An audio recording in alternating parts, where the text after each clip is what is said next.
The Mediterranean Sea, the island of Crete, 15th century BC.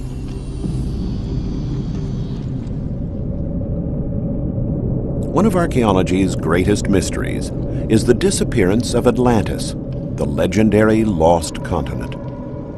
No trace of this extinct civilization has ever been found, yet the legend endures.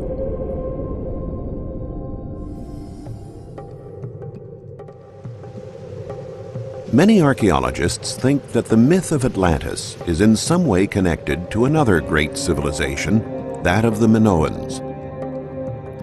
The Minoan civilization, which flourished in Crete in the 3rd and 2nd millennia BC, in parallel with the more famous Egyptian civilization, did not have the privilege of ending up in the history books of the ancients because it disappeared so suddenly, just like Atlantis. The association of Atlantis with Crete and the Minoans is supported by recent discoveries emerging from excavations, discoveries that reveal a highly advanced civilization, unequaled for centuries, a civilization which enjoyed a long golden age. Come with us as we explore the amazing ancient civilization of the Minoans.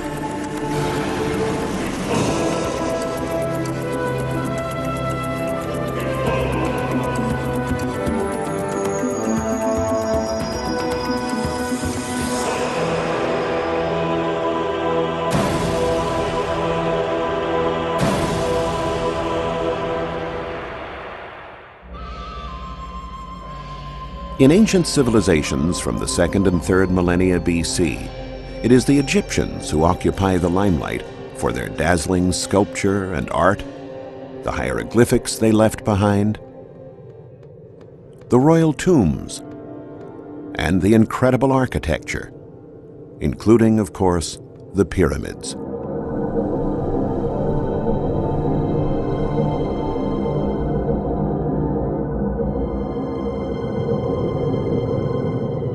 In the Egypt of those times, merchants traded exquisitely beautiful vases, now known as chimeras. It was said they came from an island in the middle of the Mediterranean, a rich, sweet, and peaceful island, a paradise. The description enticed many Egyptians who wanted to visit.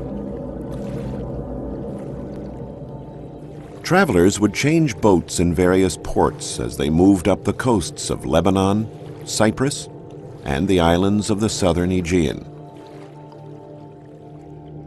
One of the first remarkable sights they would encounter was Mount Ida, 8,058 feet high, in the middle of the island of Crete.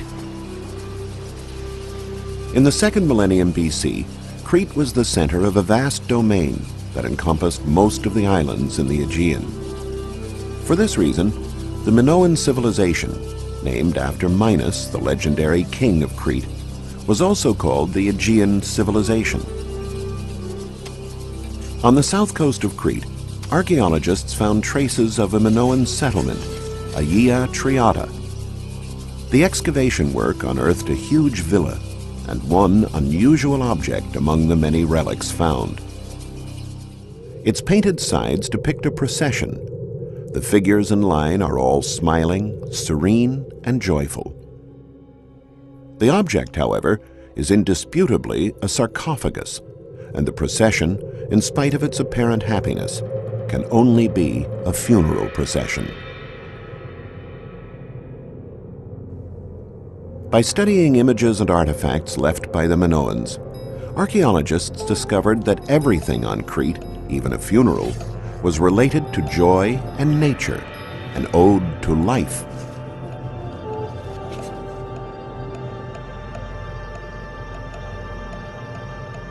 This contrasted sharply with the seriousness of Egyptian funerals with their rigid cult of the dead. Archaeologists also found these stone vases at Ayía Triata, carved from black steatite, one of antiquity's most beautiful materials. The images on the ancient vases tell us of the world in which they lived. One character, proud and handsome, attracted the attention of scholars who sought to understand who he might be. The solution to the puzzle could not be found in any written histories.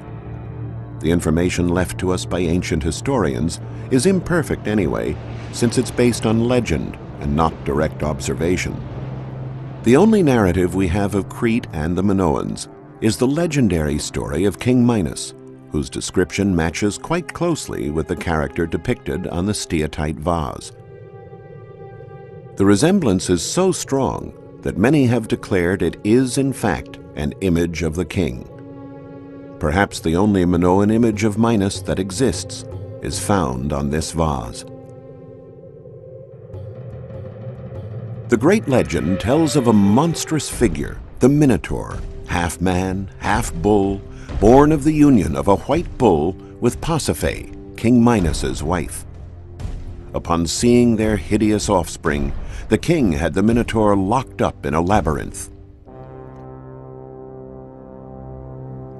Every 9 years, Minos would feed 7 young men and women from Athens to the Minotaur.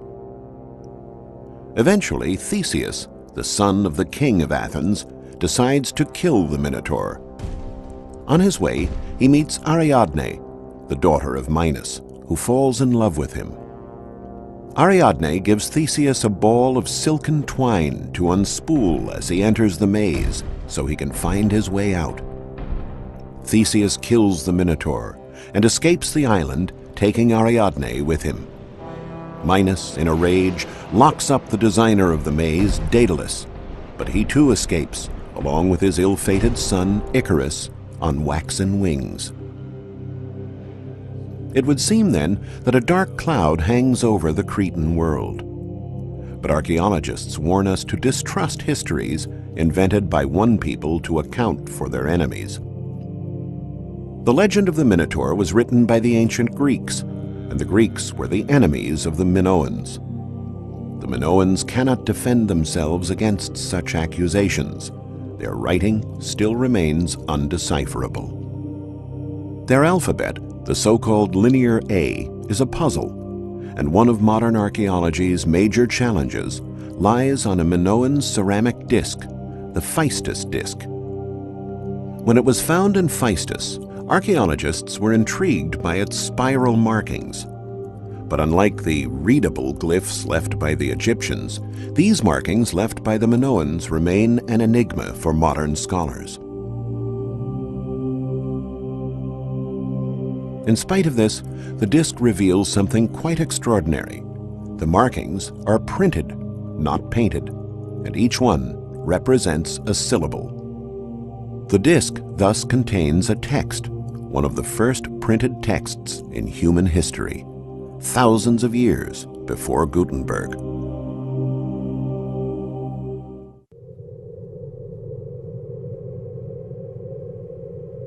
Toward the end of the 1800s, an English archaeologist, Arthur Evans, found these dusty, interesting seals at an Athens antique market. He discovered that they had come from Crete and decided to dig there at Knosses. He began to discover the remains of elaborate and finely decorated dwellings. The floors of the houses were perfectly stacked, one having collapsed onto the other as if an earthquake or similar catastrophe had suddenly struck the city. Evans rebuilt everything that could be put back together, but the more he dug, the more he realized how strange the buildings were.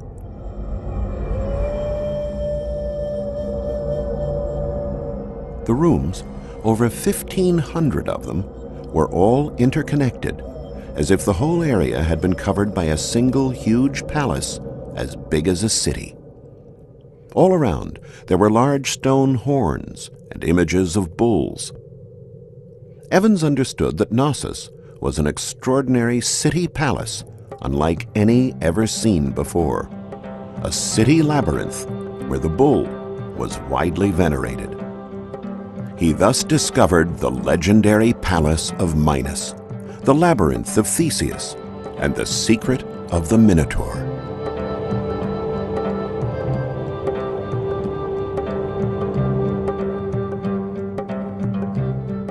Actually, the Minoans, as we see in this fresco, did not have an antagonistic relationship with bulls. They played with them. They didn't kill them. In Crete, they did not practice what today we'd call bullfighting, but rather something called taurokathopsia, a balancing contest on the backs of the massive beasts.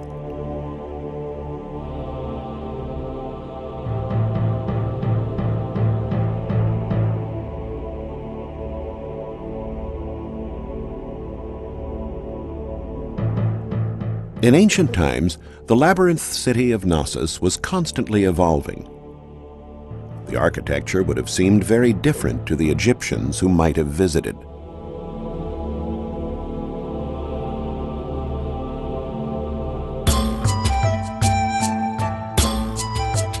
The roof had openings designed to capture and channel water, but also to allow light to penetrate the interior. Light entered both from above and through openings in the four walls. The structure comprised 2 units, which were different from one another, but each had floors that were exactly identical.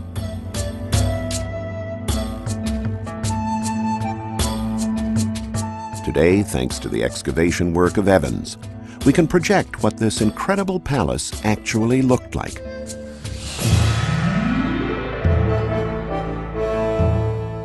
It was a great maze that on the outside featured an intricate interlocking series of stepped terraces.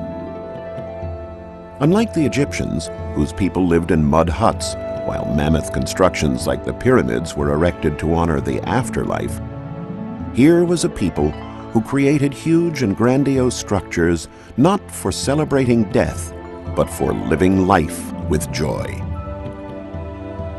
The heart of Minoan life, the gathering place for amusement, the place where the events with the bulls were held, was this courtyard.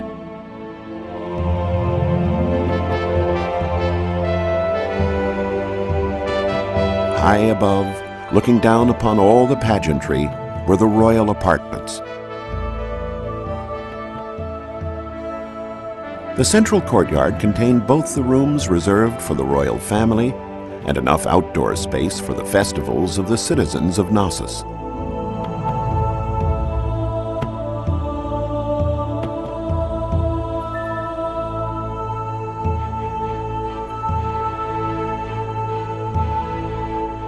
It was a democratic setup that allowed the different social classes to mix more readily. The center of Minoan power, the throne room, also looked out onto the courtyard. What is amazing is that the throne room of this ancient city is still intact today, and Minos's original throne is still in its place.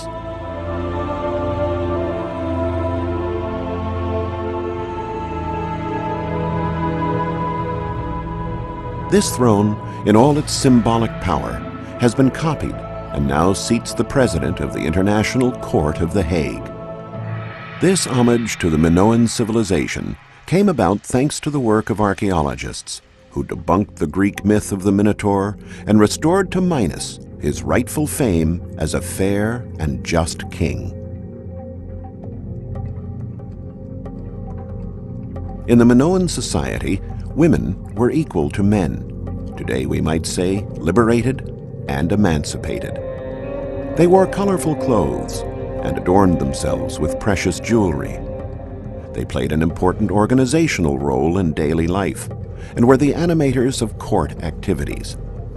In fact, one of the most beautiful rooms in the entire city palace of Knossos was dedicated to a woman. Here we make our way through the colorful corridors of the palace to the Queen's chambers.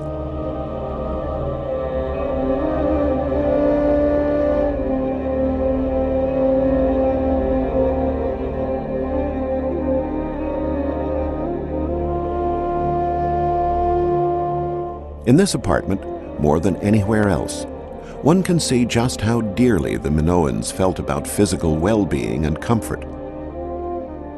In addition to festive decorations found everywhere, on the doorframes, walls, and ceilings, this set of rooms was characterized by refined sanitary facilities and by double walls to keep the noise out. Statuettes of women lying dormant for thousands of years were brought to light in the Knosses digs. Their clothing is elegant, and in a unique fashion, their breasts were left exposed. This fact incited both curiosity and divergent opinions. Scholars debated whether that was normal wear for Minoan women, or if it was exclusive to certain priestesses linked to a particular cult of worship. The women portrayed with serpents in their hands are certainly priestesses. Their garb is sacral.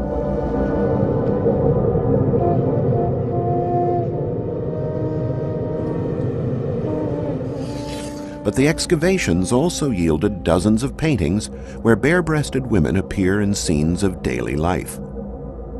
This fact led scholars to believe that this uninhibited mode of dressing was widespread among Minoan women. The belief is also supported by observations of many other Cretan paintings. The Minoans were completely immersed in a benevolent natural environment, as mild as the climate of these latitudes, and one that they fully delighted in. The artifacts unearthed by archaeologists present a new image of the Minoan civilization, not the legendary gloom of a fatal labyrinth, but a lush and joyful Eden.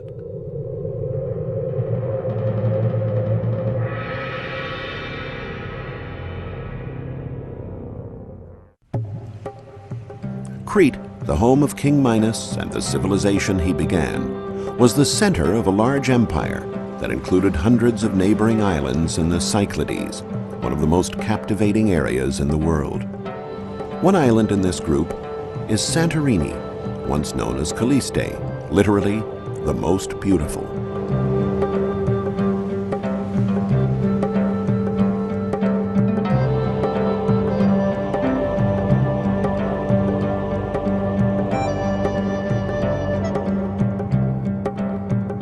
The black igneous rock that covers most of Santorini is the ancient residue of a volcano that is still active.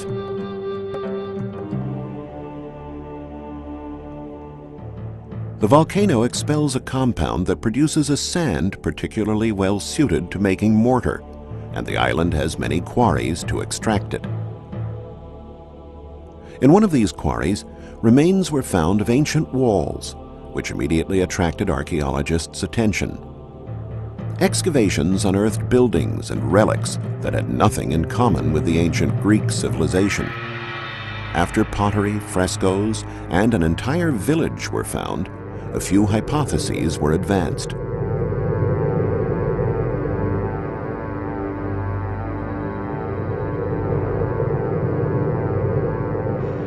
It was clear that a tremendous eruption had buried the village with sand and ash, which later solidified. The village, known as Akrotiri, was thus connected to one of the greatest natural disasters in history: the disappearance of half the island of Santorini into the sea in about 1500 BC.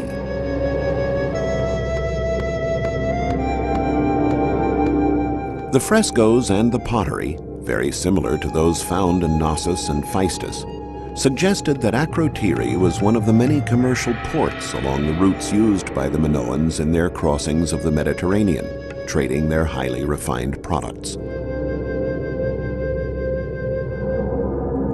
It was a culturally rich city, worthy of the civilization that we now define as Minoan, and the dwellings are the proof. The houses of Akrotiri had 2 or 3 floors and were built with a light and very elegant style. They all exhibited a great number of openings, allowing air circulation and filling the rooms with light.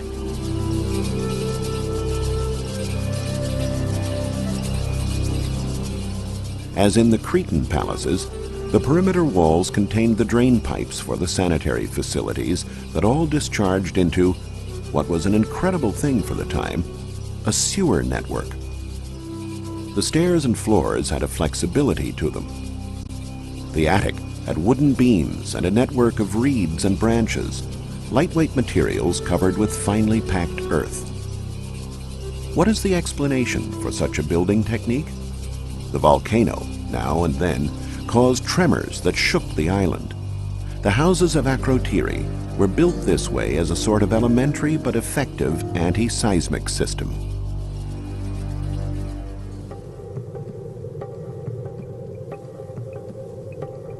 The Minoans lived in a rich and verdant land. In Crete, abundant water flowed down from Mount Ida to irrigate the fields. They were surrounded and defended by the sea, which they sailed as the uncontested masters. They lived in a society without conflicts. And yet, their civilization suddenly disappeared. Archaeologists wondered how a civilization that had left such significant and impressive traces could have come to ruin so quickly and mysteriously. In putting together pieces of the puzzle, archaeologists realized that a catastrophe like the explosive eruption of Santorini would have disastrous consequences even beyond the island itself. They calculated that the half of the island that sank into the sea would displace an enormous amount of water and generate a tidal wave towering 100 feet or more.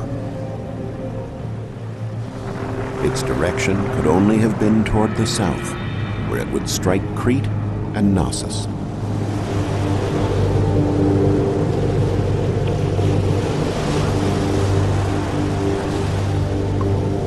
As confirmation that the tidal wave really did hit Crete, archaeologists found the remains of boats high on the slopes of Mount Ida.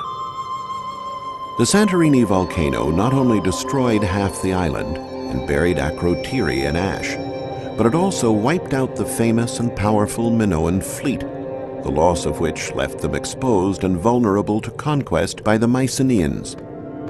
A civilization nurtured by the sea had been undone by its fury. Discoveries by archaeologists regarding the advanced state and the fate of the Minoan civilization, along with the disappearance of the island of Santorini, have much in common with another enduring mystery. For centuries, scholars have tried to resolve the location of Atlantis, the lost continent. The myth of Atlantis originated with the writings of Plato.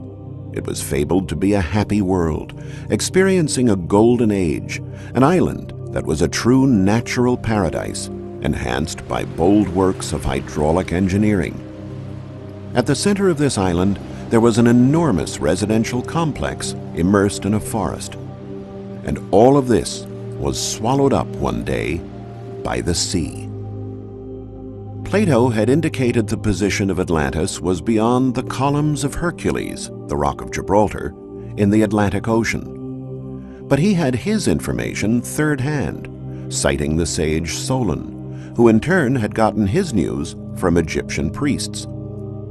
So there are scholars today who strongly believe, given the many similarities with the Minoan world, that the disappearance of Atlantis was none other than the disappearance of the island of Santorini and the sudden decline of the Minoan civilization.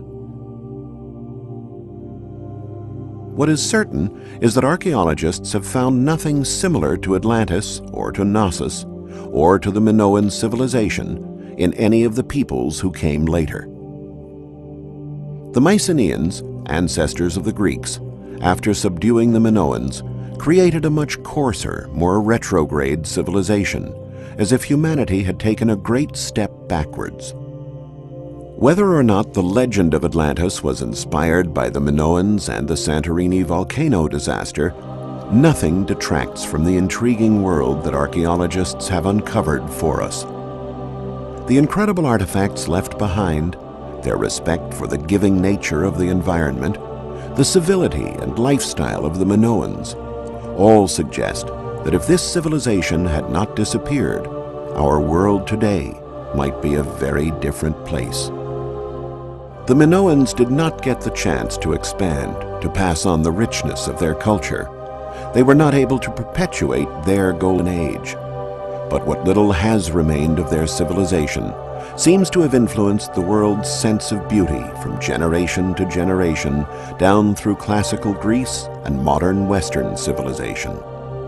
And so today, we can be justified to feel that we are the children of the Cretan world, a world that celebrated the beauty and the value of women, strong ethics as represented by the fair and just King Minos, a civilization to whom a labyrinth was only a game and the stuff of legends, a civilization that seemed to emerge from the Dark Ages and learn to celebrate and live life as it was meant to be lived.